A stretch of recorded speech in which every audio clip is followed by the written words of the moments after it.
ఏంటి చూస్తున్నావు? ఏం చూస్తున్నావు? ఏం లేదు, మామూలుగా సాధారణంగా ఒక తులసి చెట్టు ఒకటే ఉంటది కదా. ఆ. ఏంటో 2-3 రకాలు ఉన్నాయి. ఉసిరి చెట్టు ఉంది, ఈ తులసి చెట్టు ఉంది. తెలీదా?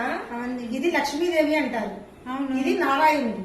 ఈ లక్ష్మీదేవి నారాయణుడు కలిసి పూజ చేస్తే మంచిది. ఇది ఏంటంటే ఇది అక్క నాక ఇది ఎర్రగా ఉంది. దీని ఏం తులసి అంటారు? కృష్ణ తులసి అంటారు. కృష్ణ తులసి ఇదేమో కృష్ణ తులసి అంటారు, ఇదేమో ఉసిరి చెట్టు. అంటే ఇది ఎర్రగా ఉన్న తులసిని కృష్ణ తులసి అంటారు. ఇది లక్ష్మి, ఇది లక్ష్మీ తులసి. అంటే కార్తీక మాసంలోనే పెడతారు కదా అక్క.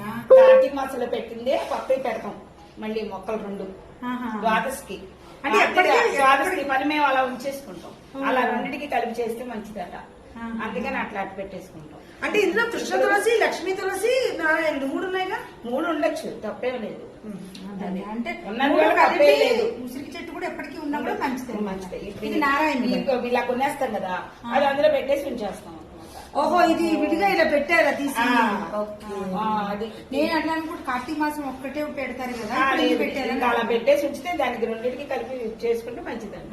చూసారండి, మీలో ఎంతమందికి తెలుసు ఇలా ఎర్రగా ఉన్నది కృష్ణ తులసి అని, ఇది లక్ష్మీ తులసి అని, ఈ రెండింటి కలిపి పూజ చేస్తే మంచిది అని అందరికీ తెలిసి ఉండొచ్చు. తెలియని వాళ్ళు ఎవరైనా ఉంటే తెలుసుకుంటారని ఈ వీడియో పోస్ట్ చేస్తున్నాను. నచ్చితే లైక్ చేయండి.